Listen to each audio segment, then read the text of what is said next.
day. So today we're going to discuss about deforestation. But before that, we should first define what is deforestation. I have here different meanings from different people and organizations. So first, according to Mao Hong from Ateneo, he defined deforestation as the replacement of forest cover in favor of other forms of land use by human and natural activities. Another is from the National Geographic. Deforestation is clearing Earth's forests on a massive scale, often resulting in damage to the quality of land. Another meaning from WWF, deforestation is defined as the conversion of forests to another land use or the long-term reduction of tree canopy cover. And lastly, according to Life Science, deforestation is the permanent destruction or reduction of forests in order to make the land available for other uses. So all in all, to summarize all the meanings I have said, deforestation is clearing or cutting trees in a massive scale for another land use. After defining deforestation, ngayon naman naalamin natin kung bakit nga ba nagkakaroon nito. So ano yung mga causes nito? So meron tayong 4 main causes ng deforestation. First is yung industrial causes. So bakit industrial? So alam naman natin na madami tayong kinukuhang resources from the forest, from our paper, furnitures. Kinukuha natin yun from the wood or the trees from the forest. So dahil doon, dahil sabi nga dumadami na yung population, dumadami rin yung demand para sa wood furnitures at wood products. So nagkakaroon ng massive clear cutting of trees para sa mga products nito. Second is yung dahil sa urbanization. So urbanization bakit? Kasi 'di ba, when you urbanize, so madaming roads, madaming buildings, pinapalitan nila yung forest natin ng mga ganito for roads, for buildings, for housing. Dine-deforestate nila yun para magamit nila for urbanization, for roads, for houses, and everything. So third is yung agricultural purpose. Sabi, ito ay malaking parte kung bakit nagde-deforestate ang mga tao kasi sabi nga tumataas na yung population ng tao. So, saan ba tayo kumukuha ng food source? Of course, sa agriculture, sa mga plants or crops na nakukuha from the agriculture sector. So, since dumadami na yung population, dumadami na rin yung demand sa pagkain, so kailangan natin makapag-produce ng madaming pagkain. At ang nangyayari, yung forest ay ginagawang agricultural land, dina-deforestate para mataniman din. So, another or the last cause is the natural disasters, which is very minimal lang naman yung epekto to deforestation. Nangyayari siya during typhoon kapag madaming nagtubahang puno or may earthquake or volcanic eruption. So, ayun, yun yung 4 main causes ng deforestation. Stop!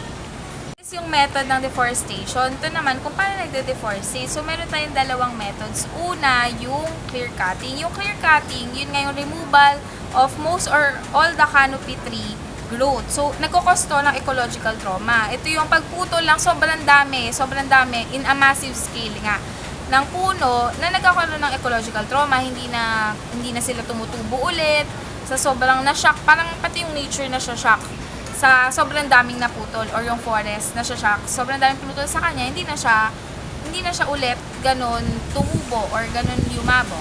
And then next is yung slash and burn. So, dito naman, magpuputol muna ng ilang puno or a patch of trees.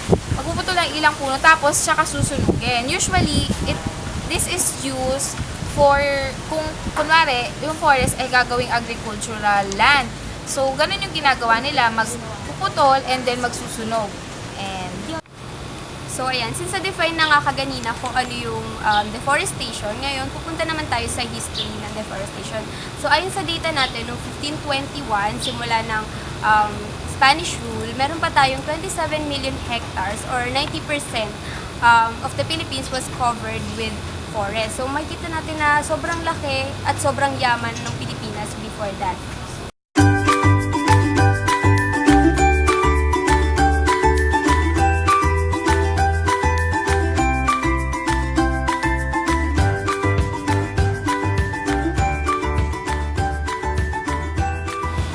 So, sa first illustration natin, makikita natin yung forest cover ng Pilipinas noong 1900s. So, So, bago dumating yung American colonialization, meron na lang tayong 70% ng forest cover. So, during their reign, inintroduce nila yung different kind of modern logging. So, dahil nga meron na modern logging, ito na pumasok na yung mga companies na isang example dito is yung Insular Lumber Company na dahil nag-export sila ng mga woods since in demand ito sa market. So ayun, nung 1960s na nga to the mid-1970, makikita natin na dito na nag-boom yung logging industry sa Pilipinas. So from the 1997 illustration, makikita natin na sobrang liit na lang ng porsyento ng forest sa Pilipinas. Almost 6.5 million hectares na lang yung natira sa forest natin. Dumako naman na tayo sa mga batas na umiiral sa ating bansa patungkol sa ating kalikasan, partikular na sa ating kagubatan since ang topic nga natin ay deforestation. So, ilan lamang ito sa mga batas na naglalayong ang protektahan ang ating mga kagubatan.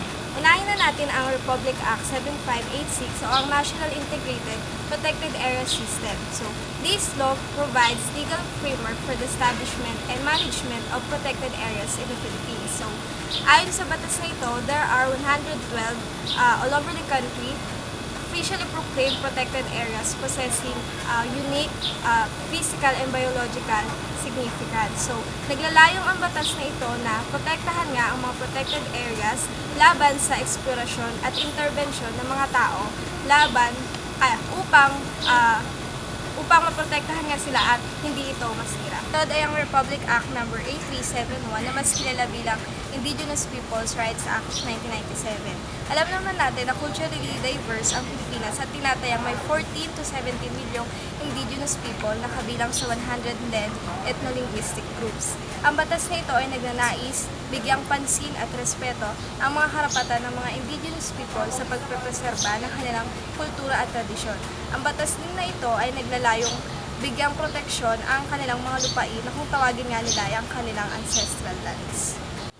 So, sunod and definitely the last ay ang Republic Act No. 9175 o ang Chainsaw Act. This law aims to regulate the possession, ownership, sale, and importation of chainsaw. Diniscuss din sa batas na to ang mga taong authorized gumamit at magmay-ari ng chainsaw. So, ito yung mga sumusunod. A person who has timber license agreement or production sharing agreement or a private land timber permit. Second, orchard and fruit tree farmer. Third, industrial tree farmer. Fourth, licensed wood processor. And last, a person who used the chainsaw for legal purpose. Ayon din sa batas na to, mapapatawan ng kulang kaparusahan ang mga mahuhuling bumibili, gumagamit at nagbebenta ng chainsaw. Ayun na. Hi, ngayon naman alamin natin ang iba't ibang epekto ng deforestation sa environment, sa society at sa economy. Simulan muna natin sa environment. According to Michael Daly, an Associate Professor of Environmental Science at the LaSalle College in Newton, Massachusetts, the number one problem caused by deforestation is its impact on the global carbon cycle.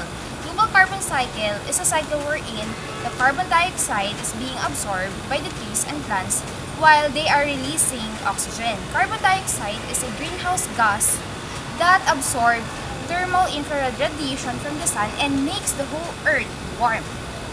And oxygen is a gas that we use to breathe. It is the reason why we still alive today. Now, according to Greenpeace, 300 billion tons of carbon dioxide or a greenhouse gas is being stored in trees. Na dahil sa deforestation, napuputo lang mga puno na to. Now, kapag naubos ang mga punong ito because of deforestation, gaano kainit ang magiging epekto nito sa mundo kung ito ay nag-store ng napakadaming tons ng greenhouse gas. At kung mawawala ito, ilang greenhouse gas, ilang billion tons of carbon dioxide ang mapupunta sa ating atmosphere na magkukos ng global warming and mag-force sa climate change. Bukod sa impact ng deforestation sa global carbon cycle, nakaka-apekto din ang deforestation sa mga animals and sa mga plant. According to our research, 70% of land animals and plants live in forests. And the trees in the forest serve as the shelter for those animals and plants. And ito rin yung nagre-regulate ng temperature ng forest. Now, dahil sa deforestation, or kapag naputol yung mga puno ito, magkakaroon ng pag-init or hindi na ma-regulate yung temperature sa mga forest, which will result to a fatal life for those who live in that forest. So, dahil dito, mawawala na nga ng tirahan yung mga animals and plants, maaari pa itong resulta sa pagkaka-extinct ng mga ito. Another role of trees ay ang pag-regulate nito sa water cycle. Now, kung mawawala yung mga trees or magiging kaunti na lang yung mga trees because of deforestation, magiging less na lang yung water sa air na nababalik sa soil, causing a drier soil and an inability to grow ng mga soil. And another effects is soil erosion. Another function kasi ng mga trees and plants ay yung pag-retain ng water and yung topsoil. Now, kung mawawala itong mga trees na mag-retain ito, maaari magkaroon ng soil erosion sa mga, especially sa mga malapit sa coast or sa coastal area. Dako naman tayo sa epekto ng deforestation sa society. Now, dahil sa deforestation, yung forest, na kumukonti na lang yung mga puno nila. So, sabi ko nga kanina, it could cause destruction hindi lang sa environment, kundi pati na rin sa mga nakatira dito tulad ng animals and plants. And those animals and plants is being used by those people who live in the forest. For example, yung mga indigenous people natin. Ginagamit nila ito to sustain their life. Now, kung mawawala yung mga ito, domino effect, pati sila maaaring mahirapan or maaaring mawala sa atin. Okay. So, doon naman tayo sa epekto ng deforestation sa economy. Tropical forest or yung laging tropical forest could be an important renewable resources na pwede mag-contribute sa ating national economy. Pero, may mga instances na nagiging sobra yung pagpuputol ng mga puno o yung paglalag. And it can cause, yung sinasabi nga ecological trauma na maaaring hindi na tumubo yung mga puno because of the super extractive na ginagawa ng mga illegal loggers. Now, because of it could rob all the potential renewable resources na maaari natin makuha din sa mga tropical forests.